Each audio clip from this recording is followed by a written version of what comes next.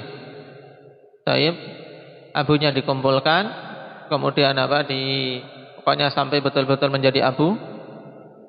Kemudian dzarruni, yaitu ditebar ketika angin keras di tepi laut, sebagaimana dalam kelengkapan hadis. Harapannya apa? Agar tidak dibangkitkan, karena dia merasa ketika hidup tidak berbuat kebaikan. Takut pada Allah Subhanahu wa taala nanti kalau dibangkitkan dia Dia akan dihukum, akan diazab. Makanya dalam pikiran dia kalau sudah jadi abu dan telah diterbangkan angin, terpisah-pisah, tidak bisa dikumpulkan, tidak bisa dibangkitkan. Keyakinan seperti ini keyakinan kufur enggak? Kufur. Kenapa? Karena ragu tentang kudrah Allah Subhanahu wa taala, ragu tentang kemampuan dan kekuasaan Allah. Ini kufur, ikhwan. Tapi Allah Subhanahu wa taala ampuni dia li khasyatihi, karena dia lakukan itu semata-mata karena rasa takut pada Allah Subhanahu wa taala. Ini uzur baginya. Juga karena kejahilan dia. Taib. Wa kana yadhunnu anna Allah la yaqdiru ala jam'ihi wa i'adatihi, dan adalah dia menganggap bahwa Allah tidak mampu untuk mengumpulkan tubuhnya dan mengembalikan penciptaannya untuk dihidupkan kembali. Au syakka fi dzalik, atau ragu tentang hal tersebut. Dan kedua-duanya kufur. Meyakini Allah tidak mampu membangkitkan kufur, atau ragu-ragu tentang hal itu juga kufur. Taib. Maka di akhirat ketika Allah Subhanahu wa taala telah bangkitkan dia, ditanya, "Ma hamalaka ala ma sana'ta?" Qala ya rabbi khasyatuka faghfaralah. Apa yang membawamu untuk melakukan hal itu? Dia mengatakan rasa takut kepadamu ya Allah. Hadis ini ikhwan, potongan dari hadis Abi Hurairah muttafaqun alaih, juga datang dari Abi Sa'id Al-Khudri muttafaqun alaih. Juga datang dari Hudzaifah bin Al-Yaman dalam Sahih Bukhari.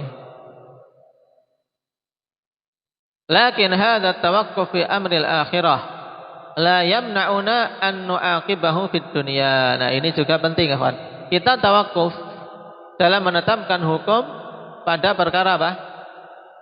Perkara akhirat, paham? Pada perkara akhiratnya. Yang pertama, jika dia belum mati, tidak bisa kita menetapkan hukum dia di akhirat. Makanya setiap kita menjelaskan tentang masalah-masalah yang yang pelakunya terjatuh dalam kekufuran, dikaitkan dengan apabila mati. Apabila mati dalam keadaan dia belum bertobat dari perbuatan kufur itu, maka dia mati di atas kekafiran. Sebagaimana orang yang syirik, bila mati di atas kesyirikan, maka dia juga musyrik, kekal di neraka. Makanya riddah pun Allah Subhanahu wa taala kaitkan dengan mati di atas kemurtadan. Wa may yartadid minkum an dinihi fayamut wa huwa kafir. Siapa saja murtad dari agamanya kemudian mati dalam keadaan dia kafir, maka dia kekal di dalam neraka. Amalannya semuanya terhapus. Menunjukkan seandainya dia murtad kemudian kok kembali lagi ke Islam, maka diterima. Diterima. Baik. Cuman untuk hukum di dunia bagaimana, ikhwan? Lakin hadza tawaqquf fi amri al-akhirah la yamna'una an nu'aqibahu fid dunya liman ibadatihi wa an nastatibahu fa in taba wa illa qatalnah. Akan tapi tawakuf ini pada perkara akhirat. Tidaklah menghalangi kita untuk menghukum dia di dunia. Demi menghalangi kebid'ahannya. Di dunia boleh didera, boleh hukum sesuai dengan kebijaksanaan penguasa.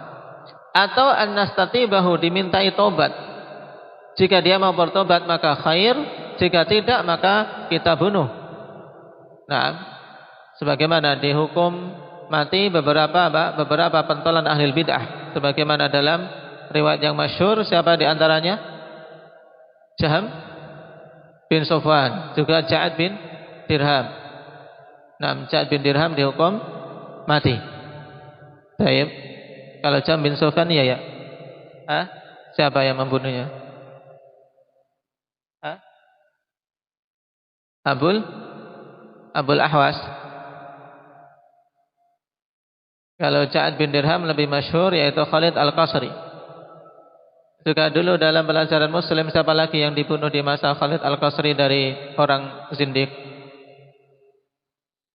Mughirah bin? Nah, dicek lagi.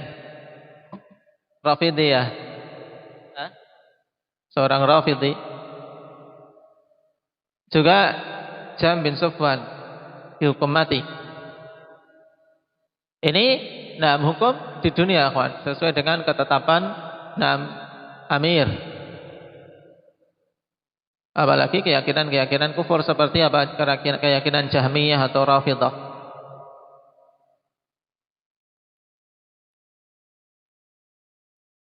Baik. Ini dibedakan ya, kawan, tentang hukum orangnya dari sisi person, kemudian hukum secara umum. Kemudian tentang hukum di akhirat dengan hukum di dunia. Ini harus jeli dalam masalah ini karena memang ini permasalahan yang pelik. Permasalahan pelik yang berhubungan dengan asma wal ahkam. Dengan penamaan, masalah penamaan, yaitu muslim, mukmin, kafir, munafik, fasik. Ini penamaan. Ahkam tentang hukumnya di dunia bagaimana dan hukumnya di akhirat bagaimana. Yang termasuk awal-awal perkara yang terjadi khilaf di dalam dalam tubuh umat Islam. Barakallahu fikum. Nasallallahu taufiq wassadad walhamdulillahirabbil alamin.